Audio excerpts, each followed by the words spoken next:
सबसे पहले अमिताभ क्लासेज में आपका स्वागत है। ध्यान देंगे बाबू, वॉइस में हम लोग पढ़ रहे हैं past perfect tense change to past perfect continuous tense, ठीक है ना। बिल्कुल घबराना नहीं है। अगर आप हमारे चैनल पे नए हैं तो कृपया करके सब्सक्राइब कर ले, क्योंकि यहां पे अगर आप आ गए हैं तो कंफर्म है सीख कर ही जाएंगे।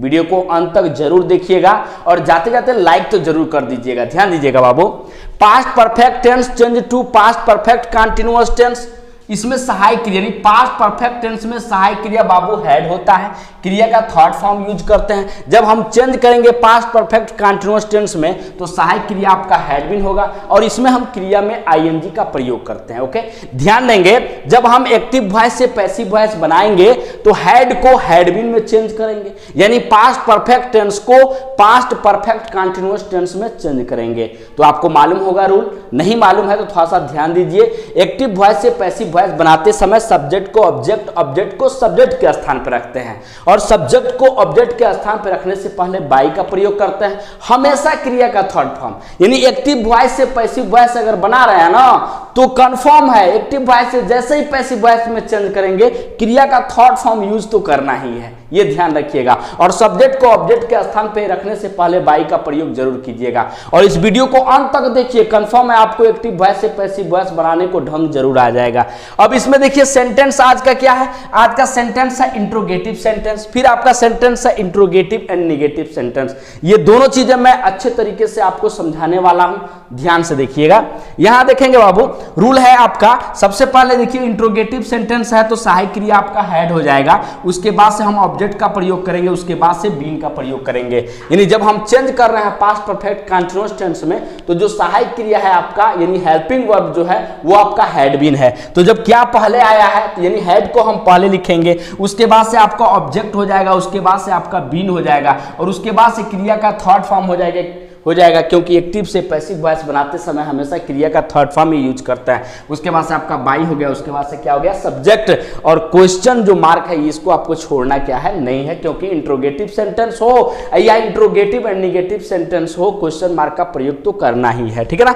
यहां देखिए अगला सेंटेंस क्या है, एक्टिव आपका है हैड दे प्लेड क्रिकेट, ठीक है ना। बिल्कुल घबराना नहीं है। देखिए बाबू ये जो हैड है ना ये आपका हेल्पिंग वर्ब सहायक क्रिया है, एकदम माइंड में रखिए। हैड आएगा तो हैड बीन में बदलेंगे और जिस प्रकार से आपका एक्टिव होगा उसी प्रकार से आपको पैसिव में चेंज करना है। मेरे कहने का मतलब ये हुआ कि अगर आपका एक्टिव यानी अगर आपका एक्टिव वॉइस जो है ये आपका अफर्मेटिव में है तो आप पैसिव वॉइस भी अफर्मेटिव बनाएंगे। अगर आपका एक्टिव वॉइस यानी नेगेटिव सेंटेंस में है तो पैसिव वॉइस भी नेगेटिव सेंटेंस में ही बनाएंगे और अगर आपका एक्टिव वॉइस इंट्रोगेटिव में है तो पैसिव वॉइस भी इंट्रोगेटिव सेंटेंस में ही आपको बनाना है, ठीक है ना। तो ये इंट्रोगेटिव सेंटेंस का ये आपका रूल लिखा गया है। देखिए यहाँ पे दिया हैड दे प्लेड क्रिकेट दिया है, हैड जो है ये आपका हेल्पिंग वर्ब है, ठीक ना, यानी सहायक क्रिया है, दे आपका सब्जेक्ट है, प्लेड ये आपका वर्ब यानी क्रिया है और जो क्रिकेट है बाबू ये आपका क्या है ऑब्जेक्ट है, ठीक है ना। तो क्योंकि देखिए मैं आपको ये बता रहा था कि इस सबसे पहले हम इसमें ऑब्जेक्ट को ही ढूंढेंगे, क्योंकि जब तक हम ऑब्जेक्ट को ढूंढेंगे नहीं तब तक हमको सहायक क्रिया कंफर्म हो नहीं पाएगा। तो देखिए सबसे पहले देखते हैं ऑब्जेक्ट क्या है, क्रिकेट है। तो जब क्रिकेट है तो क्रिकेट के साथ हम हैड बीन का प्रयोग करेंगे, क्योंकि आपको मालूम है कि एक वचन हो, बहुवचन हो, सिंगुलर हो या प्लूरल हो, आपको हमेशा हैड के प्रयोग में और हैड बीन के प्रयोग में हमेशा अगर हैड है तो हैड ही लगाएंगे, हैड बीन है तो हैड बीन का यूज करेंगे, यानी एक वचन हो चाहे बहुवचन, ठीक है ना। यहां ध्यान देंगे, सबसे पहले आप क्या लिखेंगे हैड, इसमें तो आप हैड बिंदास नोट कर लीजिए। उसके बाद से ऑब्जेक्ट का ऑब्जेक्ट क्या है क्रिकेट, तो यहां पे लिखिए क्रिकेट, ये आपका क्रिकेट हो गया। उसके बाद देखिए इसमें का हेड में का क्या छूटा हुआ है बीन, तो यहां पे आप बीन लिख लीजिए। उसके बाद से क्रिया का थर्ड फॉर्म करा तो प्लेड का थर्ड फॉर्म आपका प्लेड, यानी ऑलरेडी आपका क्रिया थर्ड फॉर्म में है ये है तो आपको कोई दिक्कत है नहीं, तो प्लेड हो गया। उसके बाद क्या लिखेंगे बाबू बाई लिखेंगे, फिर सब्जेक्ट लिखेंगे, सब्जेक्ट यहाँ क्या है दे है तो दे को किस में बदलते हैं बाबू आपको याद होगा देन में बदलेंगे। उसके बाद से क्वेश्चन मार्क का प्रयोग करेंगे। ओके, ध्यान दीजिएगा, अगर आपको प्रोनाउन चेंजिंग नहीं मालूम है तो थोड़ा सा ध्यान दीजिएगा। ही को हिम में, सी को हर में, दे को देम में, आई को मी में, वी को अस में, इट को इट में, और कोई अगर नाम दिया है तो नाम को हम नाम में ही बदलते हैं, मतलब नेम को नेम में बदलेंगे। और यानी ऑब्जेक्ट में बदलने से पहले, ठीक ना, हम क्या करेंगे बाई का प्रयोग जरूर कर लेंगे, ठीक ना। ध्यान दीजिएगा यहाँ पे अगला सेंटेंस देखिए, हैड राम एंड श्याम संग ए सॉन्ग दिया है, बिल्कुल घबराना नहीं है। हैड दिया है बाबू ना, तो हैड कर लीजिए। अब हैड के बाद से क्या करेंगे, आप देखेंगे कि ऑब्जेक्ट क्या है, ए सॉन्ग है। ये आपका helping verb Ram and Shyam, ये आपका सब्जेक्ट का काम कर रहा है। ये आपका संग जो दिया है, ये आपका क्रिया का तीसरा फॉर्म है। और जो ए सॉन्ग है बाबू ना, ये आपका ऑब्जेक्ट है, ठीक है ना। तो सबसे पहले आप देखिए इंट्रोगेटिव है, हैड पहले है, तो यहां भी सबसे पहले जिसमें आप चेंज करेंगे उसका सहायक क्रिया भी आपका हैड है, तो यहां पे हैड लिखेंगे और जो ऑब्जेक्ट है तो वो हो जाएगा ए, उसके बाद क्या हो जाएगा सॉन्ग। अब हैड में का छुटा हुआ क्या है, बीन है, तो बस यहां पे आप क्या लिख लीजिए, बीन लिख लीजिए। फिर देखिए रूल क्या कर रहा है, क्रिया का थर्ड फॉर्म हमेशा याद है, क्रिया का थर्ड फॉर्म। यहां पे देखिए क्रिया का थर्ड फॉर्म दिया है, तो यहां पे आपका क्या हो जाएगा, संग हो जाएगा। और उसके बाद से क्या लिखेंगे, बाई लिखेंगे। और यहां पे जो करता है, ठीक है ना, क्या, राम एंड श्याम, तो ये आपका हो जाएगा राम, उसके बाद हो जाएगा एंड, और उसके बाद से क्या हो जाएगा, श्याम हो जाएगा। क्वेश्चन मार्क का प्रयोग कर लेंगे, ठीक है ना। यहां ध्यान देंगे, अगला सेंटेंस आपका है why had he done his work. बेहद आसान है, थोड़ा सा भी आपको घबराना नहीं है इसमें बाबू। देखिए कितना आसान है। वाई का क्या हो जाएगा, वाई हो जाएगा। हैड है, यहां भी क्या होगा, हैड होगा। ऑब्जेक्ट लिख लेंगे, ऑब्जेक्ट क्या है बाबू, हिज वर्क, तो यहां पे आपका हिज हो जाएगा। उसके बाद से क्या हो जाएगा, वर्क हो जाएगा। बताइए, आप बताइए, यहां पे हैड में का क्या छुटा हुआ है, बीन छुटा हुआ है, तो यहां पे आपका क्या हो जाएगा बाबू, बीन हो जाएगा। उसके बाद देखिए इसमें क्रिया क्या है, डन, तो डन का थर्ड फॉर्म डन ही होता है, तो यहां पे डन हो गया। उसके बाद से क्या लिखेंगे, बाई, और ही को किस में बदल देंगे बाबू, हिम में बदल देंगे। और क्वेश्चन मार्क तो भूलेंगे नहीं, ठीक है ना। यानी वाई हो गया, had his work been done by क्या हो गया, हिम हो गया। उसके बाद से क्वेश्चन मार्क। आइए देखते हैं इंट्रोगेटिव एंड निगेटिव सेंटेंस। बिल्कुल आप वीडियो पे बने रहिए, कंफर्म है आपको समझ में आएगा। नहीं समझ में आता है कमेंट बॉक्स में जरूर लिखें, अगले बार से और प्रयास करेंगे अच्छे तरीके से पढ़ाने का कि आपको समझ में आए, ठीक है ना। लेकिन कमेंट बॉक्स में जरूर लिख के भेजिएगा। यहां ध्यान देंगे, अगला इंट्रोगेटिव एंड निगेटिव सेंटेंस है।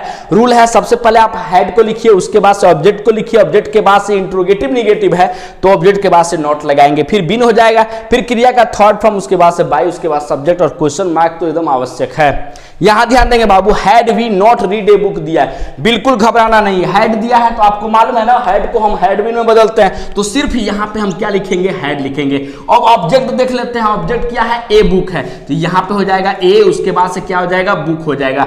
हैड ए बुक हो गया। अब देखिए निगेटिव सेंटेंस है ना, तो नॉट तो एकदम कंफर्म है, तो ऑब्जेक्ट के बाद से क्या लगा लेंगे बाबू, नॉट। अब छूटा क्या है, बीन, तो उसके बाद से हम क्या लिख लेंगे बाबू, बीन लिख लेंगे। क्रिया का थर्ड फॉर्म दिया, देखिए रीड, रेड, रीड है, ये मतलब तीनों फॉर्म जो है बाबू ये रीड ही होता है, first form, second form, third form, तो यहां पे आपका क्या हो जाएगा बाबू, रीड हो जाएगा, ठीक है ना। उसके बाद से हम क्या लिखेंगे, बाय लिखेंगे। और वी है, आपको मालूम होगा वी को जब हम ले जाएंगे ऑब्जेक्ट के स्थान पे तो किसमें बदलेंगे, अस में बदलेंगे। उसके पहले बाय तो लगा ही दिया हूं, तो यहां पे आपका अस हो जाएगा। उसके बाद से क्वेश्चन मार्क का प्रयोग कर लेंगे, ओके।